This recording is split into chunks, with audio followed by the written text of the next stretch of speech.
machine. It's finally here.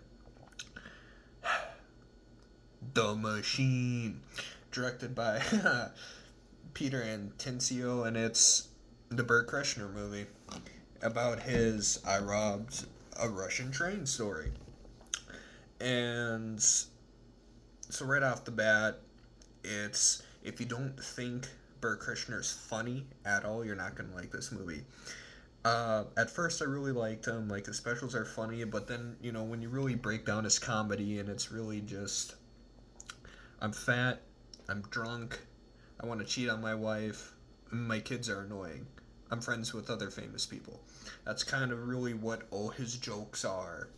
And sometimes that's funny, other times it's not. And he's like when he's not doing stand up and he's just himself and he's just reacting to shit, it's funny. Like just kind of this how dumb he is can be really funny. But other than that, I prefer Tom Segura. I think that's why he's kind of lasted as long as he is because he's besties with Tom Segura. But his big raise or climb to fame is that he in his 20s, because he's in college for 6 years and he's not a doctor, robbed a Russian train with the Russian mob. And that's what this movie is. So, he tells everybody the story, he gets super famous, but turns out when he did it, he stole this golden watch, this family heirloom from this guy who became this huge time mafia mobster, and he wants it back. And throughout the movie, you find out that the main girl who kidnaps Bert is his daughter. And there's this power struggle with his kids. Whoever finds the watch claims this Russian mafia throne. And so that aspect of it's like really kind of an in-depth plot for a fucking Burt Kreischer movie, which is really fucking funny to think about. And once more is that it's directed by Peter and Tencio, who directed Keanu with Key and Peele, and I'm watching The Machine, and right off the bat, like the jokes are falling flat. Burt Kreischer's he's acting good, but it's really hamming up on shit it shouldn't, and it's just not really working too well.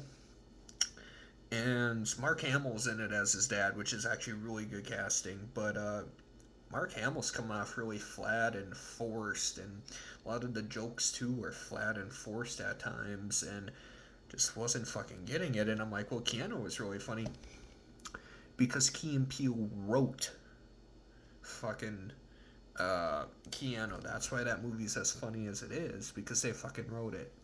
And so yeah, so he goes there to find the watch, is what it is. So it's him, his dad, and the Russian mob lady are, tracing his steps throughout Russia and trying to find this watch.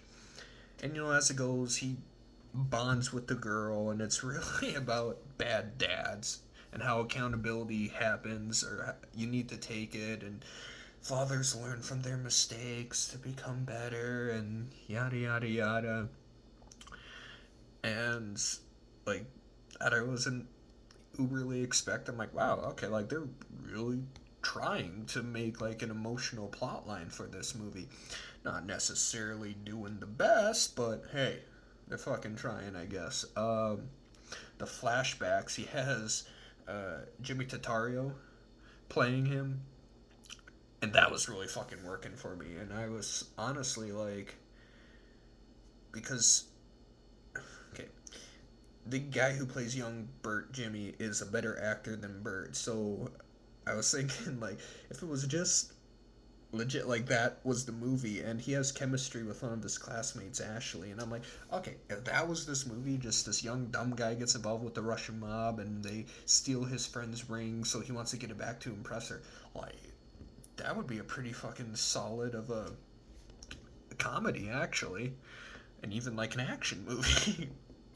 Since speaking of the action, oh yeah, there's fucking fight scenes. Bert has fucking hand-to-hand combat scenes in this movie, and it's fucking insane. And it works. like surprisingly, like it's choreographed well, which is probably why it's by the guy who made Keanu, because that movie was choreographed rather well. So, you know, goes to show if you know what you're doing, keep doing it. And yeah, it just didn't. Oh man, just it felt really cheap too, movie wise. It felt pretty cheap, certain aspects of it, and his visual effects that just weren't working. And but then there's other times where the main Russian chick gets uh, hurt, and the practical effects of how she gets hurt, she hurts her leg. I'm like, wow, that's actually a really good practical effect. But then everything else is just kind of meh. And at the end of the movie, it's just meh. Yeah, I'd wait till it's on rental. Like, I'd give it a solid 2 out of 5.